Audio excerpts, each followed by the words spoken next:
This portion is brought to you by Fungisol. Kate-kate sa balat? Baka fungi yan! I-Fungisol mo! Benzoic acid plus salicylic acid is the generic name of Fungisol. Meron ka bang buni, an-an, alipunga, hadhad, nail fungus at iba pang problema sa balat na dulot ng fungi? Hindi kamot ang sagot. I-Fungisol mo! Kate-kate, katol-katol, i-Fungisol! Para sa buni, an-an, alipunga, hadhad, nail fungus at iba pang problema sa balat na dulot ng fungi. I-Fungisol mo. If symptoms persist, consult your doctor.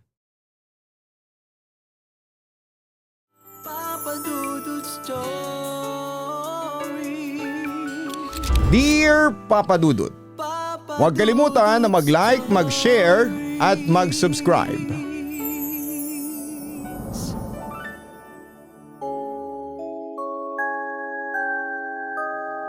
Dear Papa Dudut, I'm Trina, 39 years old. Sa ngayon ay nagtatrabaho ako bilang isang quality assurance specialist sa isang pharmaceutical plant. Sanay ako sa maayos na sistema, sa mga sterile na kwarto at sa pagsusuri ng mga detalye sa laboratorio. Maayos at tahimik ang buhay ko sa ngayon kasama ang aking pamilya pero sa kabila ng maayos kong propesyon. Kapag nag-iisa ako sa madaling araw at nakakarinig ako ng mahihinang kaluskos o nakakakita ako ng makukulay na sinulid, bumabalik agad sa utak ko ang lamig ng mga daliri niya. At ngayong gabi, dinala ako ng lakas ng loob na sabihin sa iyo ang totoong nangyari sa aking nakaraan. Sa aming bayan, kilala ako ng mga kapitbahay bilang mahiyain, tahimik pero napakasipag na estudyante na mas gustong manatili sa bahay o magbasa ng mga libro sa silid-aklatan ng eskwelahan. Pangarap kong makatapos ng pag-aaral at makakuha ng magandang propesyon para makatulong sa aking mga magulang sa hinaharap. Ang simpleng buhay na ito ang aking kinagisnan. Bago ko nakilala ang taong magiging pinakamahalagang bahagi ng aking kabataan, ang aking matalik na kaibigan. Nang pumasok ako sa first year high school, nakilala ko si Sarah. Katabi ko siya sa upuan sa aming silid-aralan dahil pareho kaming nasa unang row. Mabilis kaming nagkasundo at naging matalik na kaibigan dahil pareho kami ng mga gustong laro, hilig sa pagbabasa ng nobela at mga paboritong paksa sa eskwela. Dahil sa kanya ay naging masaya, mas makulay at mas gumaan ang aking mga araw sa eskwelahan. Si Sarah ay isang napakasigla, palatawa at masayahing babae na palaging may matamis na ngiti sa kanyang mga labi tuwing kami ay nagkikita sa gate ng paaralan. Palagi siyang handang tumulong at dumamay sa akin tuwing ako ay nalulungkot, nahihirapan sa aming mga leksyon o nahihiyang magsalita sa harapan ng klase. Mula noong maging magkaibigan kami, hindi na kami mapaghiwalay sa loob ng aming paaralan. Halos araw-araw kami magkasamang kumakain ng aming baon tuwing tanghalian sa ilalim ng malaking puno ng mangga sa bakuran ng eskwelahan. Nagkakakwentuhan kami tungkol sa aming mga crush, sa aming mga pangarap kapag nakatapos na kami sa pag-aaral sa kolehiyo at sa mga lugar na gusto naming puntahan balang araw. Naging parang tunay na magkapatid na ang aming turingan sa isa't isa. Isang hapon pagkatapos ng aming klase, naglakad kami patungo sa tabing ilog na hindi kalayuan sa aming eskwelahan. Nakaupo kami sa malaking bato habang pinapanood ang pag-agos ng malinis na tubig. Nagkwentuhan kami ni Sarah tungkol sa aming hinaharap. Bigla siyang may kinuha sa kanyang bag. Isang maliit na friendship bracelet na gawa sa makulay na makapal na sinulid na mismong kamay niya ang naghabi. "Trina, para sa iyo to," nakangiti niyang sabi habang iniaabot ang bracelet. Simbolo yan ng pagkakaibigan natin. Masaya kaming nagtawanan habang isinusuot ko ito sa aking kaliwang pulso. Bagay na bagay ito sa akin. Tumingin sa akin si Sarah nang napakaseryoso, isang tingin na hindi ko karaniwang nakikita sa kanya. At malumanay siyang nagsalita. Trina, tandaan mo to ha. Walang sino man o alinman ang makapagpapalayo sa ating dalawa kahit na kailan. Nangangako ako sa iyo, magiging magkaibigan tayo sa panghabang buhay at walang maiiwan kahit na anong mangyari. Nangako rin ako sa kanya. Hawak-hawak naming pinanood ang paglubog ng araw. Hawak ang aming mga kamay ng hapon na yon habang ang langit ay nag-aagaw ang kulay kahel at lila. Umuwi ako ng bahay na may malaking ngiti sa aking mga labi habang nakatitig sa bracelet sa aking pulso. Inakala ko na ang pangakong yon ay isang simpleng patunay lamang ng aming magandang samahan ng kabataan. Hindi ko nalaman, Papa Dudut, ng mga salitang yon ay magkakaroon ng kakaiba, madilim at nakakatakot na kahulugan sa hinaharap. Lumipas sa mga taon at naging mas matatag pa ang aming pagkakaibigan ni Sarah sa paaralan. Palagi kaming magkasama sa mga group project, sa pag-review bago ang pagsusulit at kahit sa mga lakad ng aming mga pamilya tuwing linggo. Kilalang kilala na rin siya ng aking mga magulang dahil madalas siyang magpalipas ng gabi sa aming bahay para mag-overnight study. Tuwing Sabado ng hapon, pumupunta kami sa bayan para bumili ng aming mga paboritong palamig, kikiam at kwek-kwek habang namamasyal sa parke. Puno ng tawanan, litrato at magagandang alaala ang bawat linggo ng aming kabataan. Walang anumang problema o alalahanin ang gumagambala sa aming dalawa sa panahong yon. Nagplano pa kami na kumuha ng parehong kurso sa kolehiyo para hindi kami magkalayo kapag nakatapos ng high school. Napakasaya ko dahil meron akong isang kaibigan na laging nakasuporta sa akin sa lahat ng bagay. Naging panatag ang aking puso para sa aming hinaharap. Nang nasa third year high school na kami, nag-anunsyo ang aming paaralan tungkol sa isang malaking educational field trip sa kabilang lalawigan. Sobrang excited kami ni Sarah, ilang linggo kaming nag-ipon ng aming baon at nagpatulong sa aming mga magulang para mag-impake ng mga damit at merienda para sa 3 araw na paglalakbay na yon. Dumating ang araw ng pag-alis. Maaga kaming nagkita sa covered court ng eskwelahan kung saan nakaparada ang mga malalaking tourist van. Masigla at maingay ang kwentuhan ng aming mga kaklase habang inaayos ang aming mga bag sa loob ng sasakyan. Nagtabi kami ni Sarah sa pinakalikod na upuan ng van para mas makapagkwentuhan at makapag-sound trip kami ng maayos sa biyahe. Kumaway kami sa aming mga magulang mula sa bintana nang magsimulang umandar ang van palabas ng gate ng paaralan. Masaya kaming kumakanta, nagtatawanan at nagkwekwentuhan sa buong biyahe habang pinagmamasdan ang mga puno at kabundukan sa gilid ng kalsada. Walang sino man sa amin ang nakakalam kung anong trahedya ang magaganap sa gitna ng daan. Pagpasok ng hapon habang binabagtas namin ang isang makipot at pakurbadang kalsada sa kabundukan, biglang bumuhos ang napakalakas na ulan. Naging napakadulas ng semento at makapalang hamog sa paligid. Nagmamadali ang driver ng aming van para makarating kaagad kami sa aming pupuntahang pasilidad bago gumabi.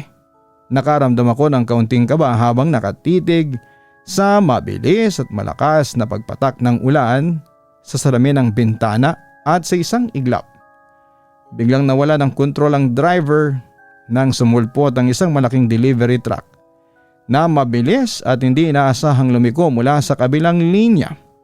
Maririnig ang nakakaninding tili ng gulong at ang malalakas na sigawan ng aming mga kaklase habang umiikot at nagpabaling-baling ang aming van sa madulas na semento. Sa gitna ng matinding panik, hinawakan ko ng napakahigpit ng kamay ni Sarah habang nanginginig ang bukong katawan sa matinding takot. Sumalpok ang aming van sa aming malaking puno sa gilid ng kalsada. Sa lakas ng impact natanggal ang mga salamin, nayupi ang bakal at agad akong nawala ng malay dahil sa lakas ng tama ng ulo ko sa pintuan. Ramdam ko ang lamig ng hangin, ang amoy ng usok at gasolina at ang tindi ng sakit sa aking ulo bago tuluyang nagdilim ang aking paningin. Pero Papa Dudut, hindi doon nagtapos ang lahat. Bahagya akong nagising sa gitna ng kadiliman. Ang paligid ay napakatahimik. Walang ingay ng makina, tanging ang mahinang patak ng ulan at ang amoy ng amag at dugo ang naroon. Hindi ko may galaw ang katawan ko dahil naipit ang aking mga binti sa nayuping bakal ng van. Nang dahan-dahan kong idinilat ang aking mga mata, nakita ko si Sarah sa tabi ko. Nakatitig siya sa akin pero Papa Dudut, duguan ang buo niyang muka at damit. Wasak ang kalahati ng kanyang muka. Nakabuka ang ilang balat at umaagos ang malapot na dugo mula sa kanyang ulo. Nanginginig ang buo kong pagkatao sa matinding takot at gulat. Gusto kong sumigaw pero walang boses na lumalabas sa lalamunan ko. Dahan-dahan niyang tinaas ang kanyang malamig at dugo ang kamay at mahigpit niyang hinawakan ang aking pulso. Mismong doon sa bahaging nakasuot ang friendship bracelet na ibinigay niya sa akin. Tumingin siya sa aking mga mata gamit ang kanyang nanlalabong paningin at sa isang garalgal, mabigat at nakakapangilabot na boses. Dahan-dahan niyang ibinulong sa akin ang best friend tayo, hindi ba? Dapat ay walang iwanan. Ang pagkakasabi niyang yon. Matapos noon ay dahan-dahang napikit ang kanyang mga mata. Bumagsak ang kanyang ulo at tuluyan na siyang nawala ng hininga sa mismong tabi ko. Bago uli ako tuluyang lumubog sa walang katapusang kadiliman. Papa Dudut, nagising ako sa isang malamig at puting silid sa ospital habang naririnig ang mabagal at paulit-ulit na patak ng suwero sa aking tabi. Nakatayo sa gilid ng aking higaan sina nanay at tatay na parehong umiiyak habang nakatitig sa aking muka. Masakit ang aking buong katawan. Hindi ko maigalaw ng maayos at may mga makakapal na benda ako sa aking mga braso at ulo. Nang maging malinaw ang paningin ko, agad kong tinanong kina nanay, "Nay, si Sarah? Nasaan po si Sarah? Maayos po ba ang kalagayan niya?" Yumuko si tatay at hindi makapagsalita habang mas lalong napaiyak si nanay sa aking tabi. Doon, Papa Dudut, naramdaman ko ang isang matinding panginginig, lamig at takot sa aking dibdib. Ipinagtapat ni nanay na hindi nakaligtas si Sarah sa lakas ng impact ng aksidente at pumanaw ito sa mismong lugar na yon. Napasigaw ako at umiyak sa loob ng silid ng ospital dahil sa hindi matanggap ng isipan ko ang kanyang pagkawala. Parang nawala ng saysay ang mundo sa akin ang araw na yon. Ang matalik kong kaibigan ay wala na. Pagkalabas ko ng ospital, pagkalibas ng ilang araw kahit masakit pa sa aking mga pakiramdam dahil sa sugat, agad akong pumunta sa burol ni Sarah sa kanila. Nakatayo ako sa harapan ng kanyang puting kabaong habang hawak ang aking dibdib sa matinding dusa. Iyakan at panghihinayang. Hindi ko kayang tignan ng matagal ang kanyang larawan na nakapatong sa ibabaw ng kabaong. Umiiyak ang mga magulang ni Sarah habang niyayakap ako ng mahigpit at sinasabing nagpapasalamat sila dahil nakaligtas ako. Pero sa aking sarili nakakaramdam ako ng matinding survivor's guilt. Iniisip ko kung bakit ako ay buhay pa habang ang pinaka maituturing kong kapatid ay pumanaw na. Hindi ko mailabas ang matinding lungkot na gumugupo sa aking puso. Nang dahan-dahan kong idikit ang aking kamay sa salamin ng kabaong para magpaalam, naramdaman ko ang kakaibang paglamig ng aking balat sa pwestong yon. Parang may malamig na simoy ng hangin na dumating sa likod ng aking lieg kahit sarado ang lahat ng bintana at pintuan sa paligid. Umuwi ako ng bahay na may napakabigat na pakiramdam sa aking katawan. Isang gabi pagkatapos ng libing ni Sarah, nagising ako sa gitna ng madaling araw, mga 3:00 noon, dahil sa matindi at biglaang pagbaba ng temperatura sa aking silid. Naramdaman kong may malamig na kamay na dahan-dahang umahawak sa aking pulso. Unti-unting humihigpit yon. Kung saan nakasuot pa rin ang friendship bracelet na ibinigay niya sa akin.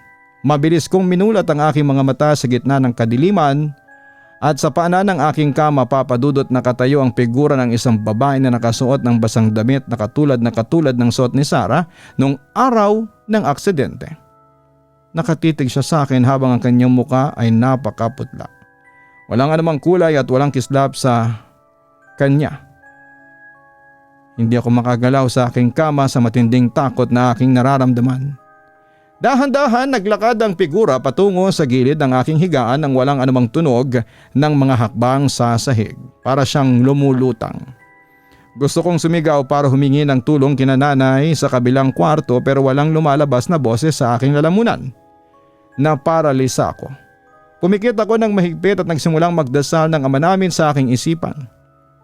Habang nakapikit ako sa kama, narinig ko ang isang napakalamig, garalgal at paus na boses na tumatawag sa aking pangalan mula sa mismong tabi ng aking tenga. Trina? Trina?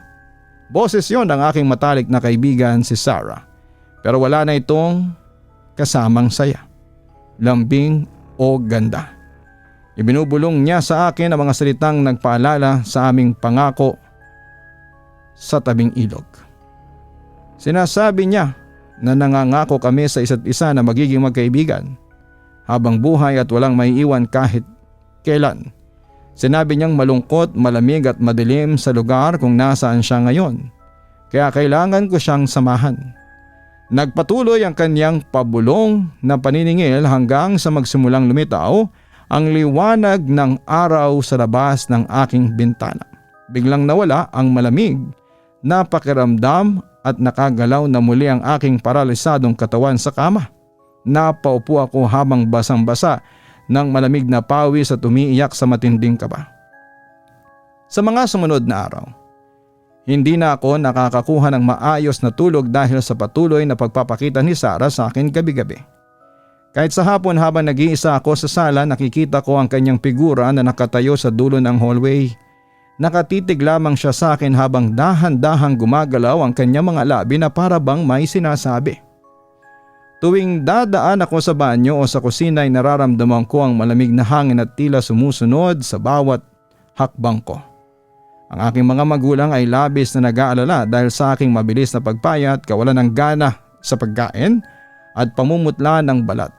Inaakala nilang labis lamang ako nagdadalamhati at natroma sa pagkawala ng aking kaibigan.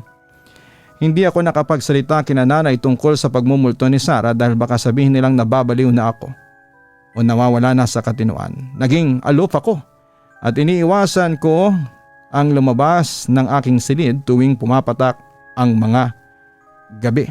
Ang aking bahay na dating ligtas ay naging isang kulungan ng takot. At kapag nakakatulog ako mula sa matinding pagod ng katawan, ibinabalik ako ng aking panaginip sa araw ng aming aksidente sa kabundukan. Nakikita ko ang aking sarili na nakahiga sa sirang van. Duguan habang hawak-hawak ni Sarah ang aking kamay at pulso ng napakahigpit. Sinusubukan niyang hilahin ako palabas ng van patungo sa isang madilim, napakalalim at walang katapusang hukay sa lupa. Umiyak ako sa aking panaginip habang nagmamakaawa sa kanya. Sarah, maawa ka. Pakawalan mo ang kamay ko. Ayaw ko pang mamatay. Pero tumatawa lamang siya ng napakalalim, napakalungkot at sinasabing kailangan kong tuparin ang aming pangako na walang iwanan. Walang maiiwan. Mas lalo niyang hinihila ang aking braso pababa sa kadiliman. Nagigising akong napapabalikwas sa kama habang humihingal, umiiyak at hawak-hawak ang aking pulso sa matinding sakit. At doon papadudot nang tingnan ko ang aking pulso sa ilalim ng ilaw. Napapansin ko na may mga pulang pasa ng daliri sa aking balat sa pwesto kung saan niya ako hinahawakan sa panaginip. Doon ko po na-realize na hindi na lamang ito simpleng bangungot o imahinasyon. Dahil sinusundo na talaga ako ng matalik kong kaibigan. Kinabukasan, dinala ako ni nanay at tatay sa isang matandang manggagamot at albularyo sa kabilang bayan na si Mang Gustin. Ang kanyang kubo ay nakatayo sa paanan ng bundok kung saan amoy na amoy ang mga tuyong halaman at langis sa paligid.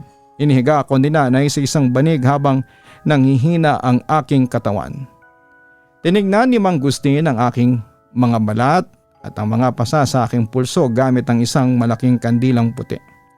Nagsimula siyang magusal ng mahinang dasal habang nagpapatak ng langis sa isang basong tubig sa aking paanan. Naging seryoso ang kanyang mukha habang nakatitig sa akin.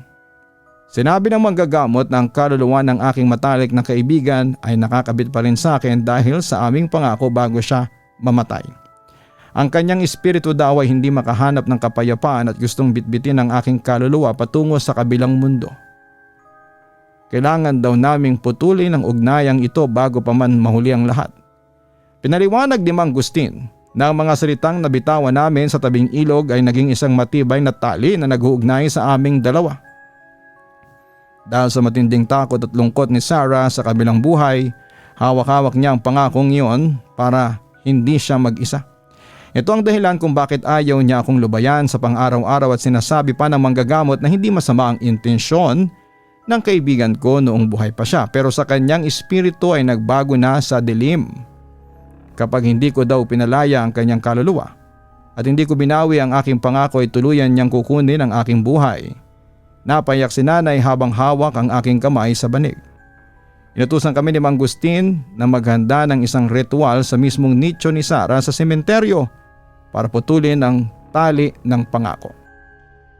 Kailangan kong harapin ang kanyang espiritu at sabihin sa kanya na kailangan na niyang maglakad ng mag-isa sa liwanag. Inihanda namin ang mga kailangan para sa gabing yon. Sa pagpatak ng gabi, naglakad kami ni Mang Gustin, nanay at tatay patungo sa sementeryo ng bayan kung saan nakalibing si Sarah. Madilim at napakalamig ng paligid habang naglalakad kami sa gitna ng mga purong semento at mga puntod. Dala ng manggagamot ang 3 kandilang puti, isang basong tubig at isang maliit na gunting. Nakarating kami sa harapan ng nicho ni Sarah kung saan nakaukit pa ang kanyang pangalan sa semento. Sinindihan ni Mang Gustin ang mga kandila at nilagay ang mga ito sa ibabaw ng nicho habang nagdarasal ng mahina. Naramdaman kong muli ang pamilyar na panginginig at panlalamig ng hangin sa aming paligid. Inutusan ako ni Mang Gustin na lumuhod sa harapan ng nicho at ilabas ang bracelet na gawa sa makukulay na sinulid. Nanginginig ang aking mga kamay habang hawak ang bracelet sa ibabaw ng malamig na semento. Dito na nagsimula ang matinding pakikipaglaban para sa aking buhay. Habang nagdarasal si Mang Gustin ay biglang umihip ang isang napakalakas na hangin na halos patayin ang mga kandila sa nicho. Sa ibabaw ng nicho ay dahan-dahang lumitaw ang figura ni Sarah habang nakatitig sa akin gamit ang kanyang mga matang duguan at walang buhay. Galit na galit ang kanyang muka at ang kanyang damit ay balot ng dugo at puti mula sa kalsada na punong-puno ng putik. Narinig ko ang kanyang malalim na boses na sumisigaw sa aking tenga at nagtatanong kung bakit ko siya gustong iwanan sa kadiliman. Sinabi niya na nangako ako sa kanya na magkakasama kami habang buhay at hindi ko pwedeng sirain yon. Napahawak si tatay sa aking balikat para bigyan ako ng lakas ng loob. Umiyak ako habang nakatitig sa kanyang nakakatakot na anyo sa ibabaw ng nicho na ako lang ang nakakakita ng mga panahong yon. Sinabi ko sa kanya na mahal ko siya bilang aking matalik na kaibigan pero hindi pa ako pwedeng sumama sa kanya. Kailangan kong maging matapang para maipalaya ang aming mga kaluluwa. Kinuha ni Mang Gustin ang maliit na gunting at inabot ito sa aking mga kamay habang patuloy siyang nagdarasal ng malakas. Inutusan niya akong gupitin ang bracelet sa 2 hati sa ibabaw ng nicho habang binibigas ang aking pagbawi ng pangako. Nanginginig ang aking mga daliri habang nakatitig sa kulay ng sinulid. Tumingin ako kay Sarah at sinabi kong pinapalaya ko na siya mula sa aming pangako at sana ay makita niyang liwanag ng kapayapaan. Sinabi kong maglakad na siya patungo sa liwanag at huwag na siyang matakot dahil palagi siyang mananatili sa aking alaala. Ginupit ko na ang bracelet sa gitna ng buong lakas at tapang. Isang napakalakas na sigaw ang lumabas mula sa figura ni Sarah nang maputol ang sinulid sa aking mga kamay. Ang basong tubig sa paanan ng nicho ay biglang nabasag sa gitna ng hangin habang umuuga ang paligid. Ipinikit ko ang aking mga mata at ibinuhos ang lahat ng aking panalangin sa Diyos. Unti-unting nawala ang malakas na hangin pati na ang figura ni Sarah. Kinabukasan pagising ko sa aking kwarto. Naramdaman kong napakagaan ang aking buong katawan at wala nang matinding bigat sa aking dibdib. Ang mga pulang pasa sa aking pulso ay dahan-dahang naglaho at nagbalik ang kulay ng aking muka. Nakatulog ako ng mahimbing sa buong gabi nang walang anumang masamang panaginip. Bumalik na sa normal ang buhay ko, Papa Dudut, natapos ako nang maayos sa aking pag-aaral sa kolehiyo at nakahanap ng magandang trabaho sa lungsod kung saan ako nagsimula ng sariling pamilya. Lumipas ang mga taon at nagkaroon ako ng sarili kong mga anak na palagi kong pinapaalalahanan tungkol sa kahalagahan ng buhay. Ang mga nangyari noong kabataan ko ay naging malaking bahagi ng aking pagkatao. Tinuruan ko ang aking mga anak na maging maingat sa pangako na kanilang mga bibitawan sa kanilang mga kaibigan at kapwa. Itinuro ko sa kanila na ang buhay ng tao ay napakahalaga at dapat alagaan sa bawat pagkakataon. Ang aking karanasan ang naging pundasyon ng aking pagiging matatag na ina. Ang inyong tagapakinig, Trina. Ang kwento ni Trina, nakita po natin ang ganda at lalim ng tunay na pagkakaibigan, pero nakita rin po natin kung paano magiging mabigat na balakid ang mga salita o pangakong binibitawan natin sa gitna ng matinding emosyon. Minsan sa sobrang pagmamahal at saya natin sa ating mga kaibigan ay nasasabi natin ang mga linyang walang iwanan hanggang sa kabilang buhay o walang maiiwan kahit na ano ang mangyari. Napakagandang pakinggan kapag buhay pa tayo, pero kapag dumating na ang inaasahan ang hindi inaasahang trahedya at may naunang kumatok sa kabilang buhay, ang mga salitang yun ay pwede maging isang matibay na kadena o tali na nagtatali sa kaluluwa ng pumanaw at sa tao dito sa lupa. Huwag kalimutan na mag-like, mag-share at mag-subscribe. Alam ba ninyo na ang Barangay Love Stories nasa TV na? Ngayon pong Setyembre, abangan ang pinakabagong programa ng GMA, ang Barangay Love Stories. Nasa TV na po ang forever, kaya wag po kayong bibitaw. At sana po ay maging aktibo po tayo sa pagpo-post ng inyong mga komento, sa mga ipopost po ng inyong Papa Dudut sa Facebook, kung kailan po ito, at babalitaan ko po kayo at mag-post po kayo ng inyong mga nararamdaman at excitement sa paparating po na TV adaptation ng Barangay Love Stories. Ito po yung programa natin sa radyo. Maraming salamat po sa inyong walang sawang pagsuporta.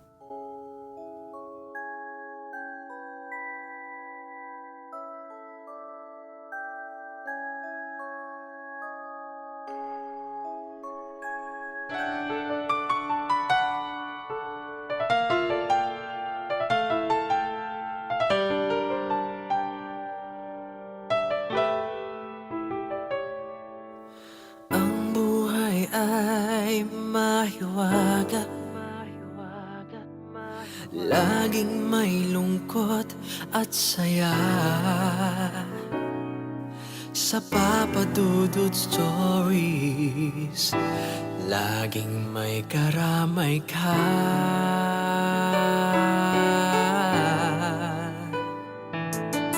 Mga problemang kaibigan,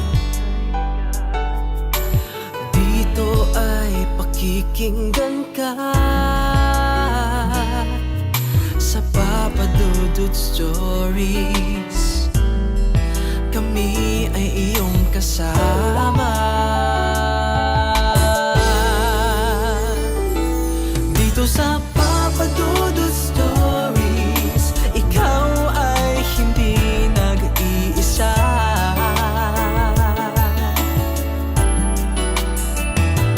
Dito sa Papa Dudut Stories, may nagmamahal sa'yo.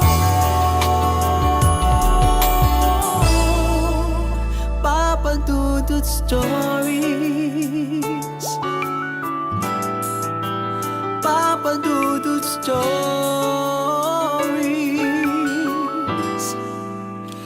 Papa Dudut Stories.